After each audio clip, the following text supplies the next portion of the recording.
Good day. This is HJT Views on current affairs. The topic we will discuss today is the amount of wealth that a person accumulates after completing his working life of say 35, 40, 45 years. If you take any salaried employee, regardless of whatever position he may be in, except if he owns the business, at which time he is not a salaried employee, but he is a owner. He is the owner come managing director, in which case it is different. But otherwise, all salaried employees, even after 35, 40 years of service, when they are retiring, do not retire with anything more than a corpus of a few lakhs, or maybe 1 crore, 2 crores, 3 crores, depending upon the amount of PF and what profit sharing he had, etc.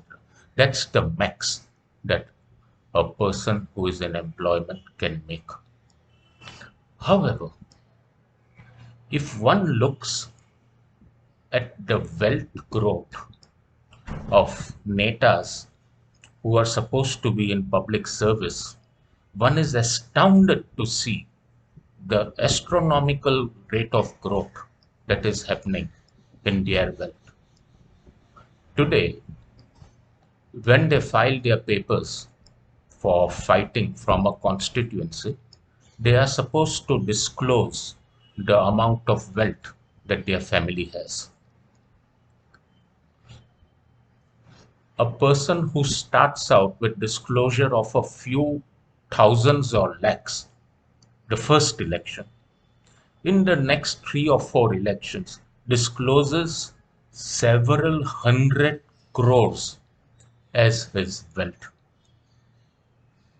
It has always escaped me. How is it? And from where is this huge increase in wealth occurring? It cannot be through the salary that he is getting. It cannot be even from the MLA's funds that they get for, suppose, improvement of their constituency.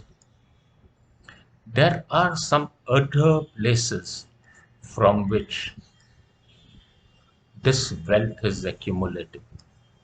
And the fact of the matter is that this is disclosed. This is not hidden. God alone knows how much is the non-disclosed Benami wealth that the person who is, say, a municipal corporator or a MLA or even a member of parliament has. I'm not talking all. I'm not talking all at all. I'm talking about many who are in this position of having fantastic wealth in their names. You just have to read the newspapers today to know who are being followed through, because there are some cases against them for money laundering, etc. But I'm not talking about cases. I'm not talking about people who are having cases. I'm talking about people who do not seem to be having any case against them as of now. But if you look at their wealth increase over the period of 10, 15 years, the growth rate seems to be completely disproportionate with their known income. Is it not possible, and should it not be done, that instead of focusing on working class and middle grade executives, etc., the income tax authorities start focusing on these people who are seeing wealth in the ranges of 50, 60, 80, 100, 200, 300 crores. How is it possible that in a short period of 15 years, 15, 20 years, you are moving from wealth of 15, 20, 30 lakhs to multiples of that wealth? Should that not be explained?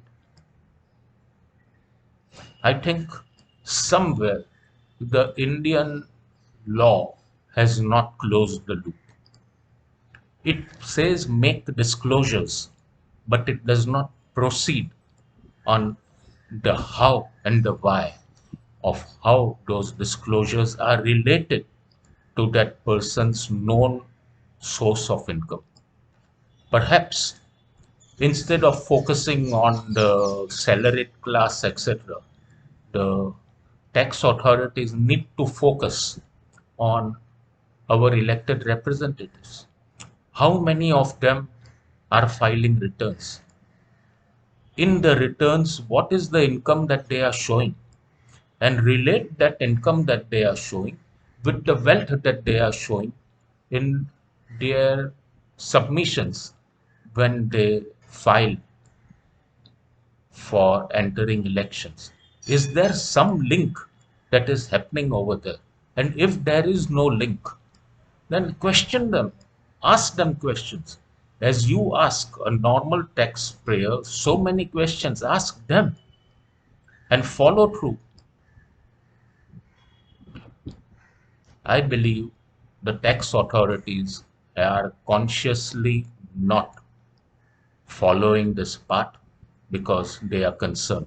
They are concerned about the political fallout. Somebody needs to check this out because it's unfair. There is great unfairness in income tax. You have one, the rich agriculturists paying no income tax. Two, you have netas who appear not to be paying income tax on the wealth that they have accumulated. And how does that wealth happen? If this is the status where everything is felt to be fixed, you can forget the collection of income tax to ever improve in this country. Income tax will never ever be a very powerful source so far as individuals are concerned. You need to look at this very seriously. That ends my talk of today. Please share it with your friends, colleagues, addresses, relatives, etc. if you feel it is worth it.